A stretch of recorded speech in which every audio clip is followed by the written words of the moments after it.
စားဒီမှာရေရှာပြောစရာကြီးဟေ့ထင်လားပထမဆုံးအနေနဲ့ကျမဝတ်ထားတာကအမြင်အရိုင်းသွားရင်အာနာပါတယ်ရှင်ဒီနေ့ကတော့ကျမခေါင်းလျှော်တဲ့နေ့လေးပါစားဒီမှာခေါင်းလျှော်ကအဆင်ပြေမနေဘူးကွယ်ဒါလေးကတော့ကျမညတိုင်းလိမ့်အိတ်တဲ့ကော့စာရိတ်ကစနေအဆန်လေးပေါ့နော်သူကဝက်ချန်နေအမာယူတီချိုင်းခွေလေးတွေကိုတိတိကျကျတက်တာတယ်အသားရည်ဖြူကြီးလာတယ်အဆင်ပြေရင်ကျမအတွက်တော့ကျမသုံးတာဒါလေးရောဆိုရင်3ဘူးတောင်ရပြီတဘူးဆိုအကြိုက်ခဲကျမတို့မှတ်ရှိရပြီဆိုရင်နှခမ်းနဲ့အရန်ဆူချင်တဲ့မို့ဝင်ပါတယ်အသားဖြူတာနဲ့လေကျမရဲ့နှခမ်းကဖြူဖြစ်နေတယ်ခံစားရတယ်လို့နှခမ်းနဲ့အမြဲဆိုပါတယ်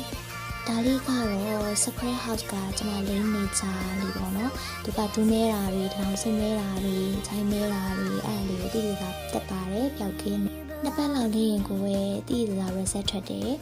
တကယ်ကိုဖြူကြီးလာတယ်ချိုင်းတွေမှာလိမ့်ပြီးကုန်ပြီးပဲမကြည့်ရရင်လည်းကြော်သွားလိုက်တော့နော်